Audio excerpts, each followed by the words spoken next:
फौजी अदालतों को 85 मुल्ज़िमान के फैसले सुनाने की इजाज़त। सुप्रीम कोर्ट के आईनी बेंच में फौजी अदालतों में सिविलियंस के ट्रायल के केस की समाअत। आईनी बेंच ने करार दिया कि फौजी अदालतों के फैसले सुप्रीम कोर्ट में ज़ेरे इल्तवा मुकदमे के फैसले से मशरूत होंगे।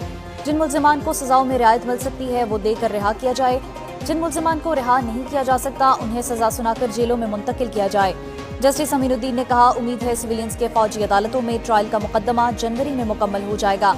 समाअत मौसम सरमा की तातीलात के बाद तक मुलतवी।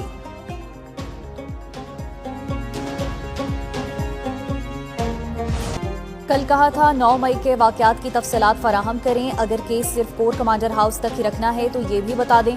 जस्टिस मोहम्मद अली मजहर के फौजी अदालतों में सिविलियंस के ट्रायल केस में रिमार्क्स। जस्टिस मुसर्रत हिलाली ने पूछा, जिन दफात को कलअदम करार दिया गया उनके तहत होने वाले ट्रायल का क्या होगा? 9 मई से पहले भी तो किसी को इन दफात के तहत सजा हुई होगी। ख्वाजा हारिस ने बताया, अमूमी तौर पर कलअदम होने से पहले मुतल्लिका दफात पर होने वाले फैसलों को तहफ़्फ़ुज़ होता है।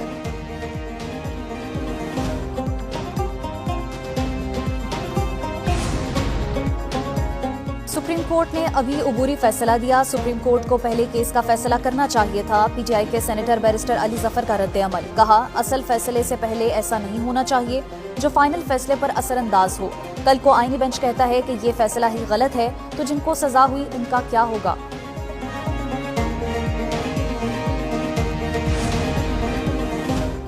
चौबीस नवंबर को तहरीक इंसाफ के एहतजाज का मामला। पीटीआई का वज़ीर आज़म समेत दीगर के खिलाफ कार्रवाई के लिए अदालत से रुजू। बैरिस्टर गौहर ने इस्लामाबाद डिस्ट्रिक्ट कोर्ट में दरख्वास्त दायर की।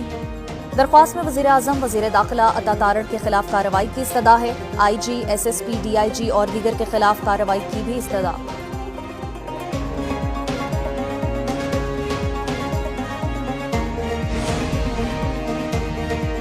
जज जब पुलिस के खिलाफ फैसला देता है तो सिक्योरिटी वापस ले लेते हैं। अब ऐसा नहीं चलेगा, मेरे तमाम जजेस को सिक्योरिटी देना होगी। Chief justice Peshawar high court के खैबर पख्तूनख्वा में सिक्योरिटी सूरत हाल की दरख्वास्त पर रिमार्क्स।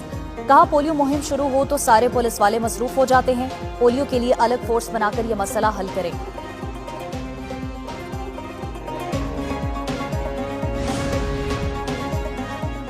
नौ मई को मुस्लिम लीग नून का ऑफिस चलाने के मुकदमे में पेशरफ्त। हमाद अजहर, मियां असलम इकबाल, मुराद सईद समेत दीगर मुल्ज़िमान इश्तहारी करार।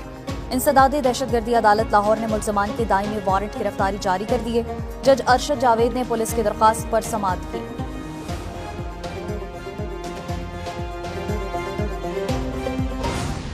अगर अपना मौक़िफ़ बदल लिया है तो उसे वजाहत करें। दूसरा ये कहते थे ये पार्लियामेंट जाली है और इस पार्लियामेंट में अब ये कह रहे हैं बातचीत होनी चाहिए और स्पीकर साहब रोल प्ले करें उसमें।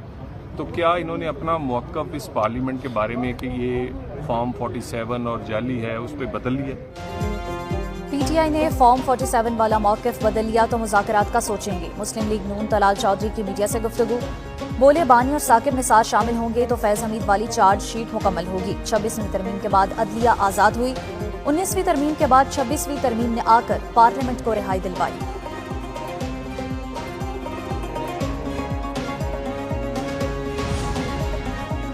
सुप्रीम जुडिशल काउंसिल का इजलास कुछ देर बाद होगा। चीफ जस्टिस याहिया आफरीदी इजलास की सदारत करेंगे। इजलास में ज़ेरे इल्तवा शिकायत का जायजा लिया जाएगा। जुडिशल काउंसिल रूल्स का मामला भी ज़ेरे गौर आएगा।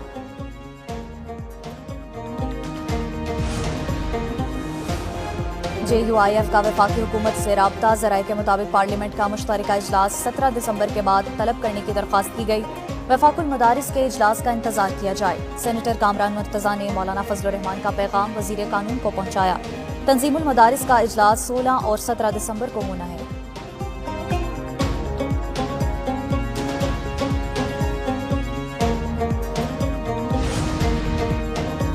शाम में फंसे 318 पाकिस्तानी वतन वापस पहुंच गए। बैरूत से पाकिस्तानियों को लेकर खसूसी तैयारा इस्लामाबाद एयरपोर्ट पहुंचा।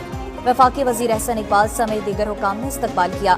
मीडिया से गुफ्तगू करते हुए कहा, दुनिया में कोई भी पाकिस्तानी मुश्किल में होगा तो उसके पीछे रियासत खड़ी होगी। वज़ीर आज़म ने लबनानी हम मनसब से राब्ता करके वापसी की राह हमवार की।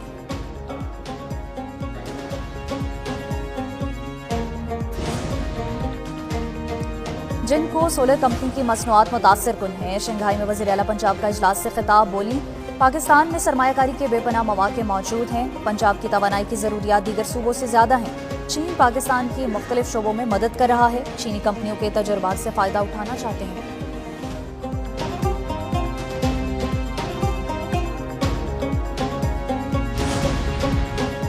National forensic agency bill 2024 senate से मंजूर। बिल वफाकी वजीर कानून ने पेश किया। हुकूमती, इत्तेहादी और अपोजिशन जमातों का नेशनल फॉरेंसिक बिल की मुखालिफत। पीपल्स पार्टी ने नेशनल फॉरेंसिक बिल से मुतालिक तरामीम वापस ले ली। आजम नज़ीर तारड़ ने कहा, यह बिल कायमा कमेटी में मुतफ़क्का तौर पर मंजूर हो चुका है। सेनेट का इजलास पीर की सपहर 4 बजे तक मुलतवी।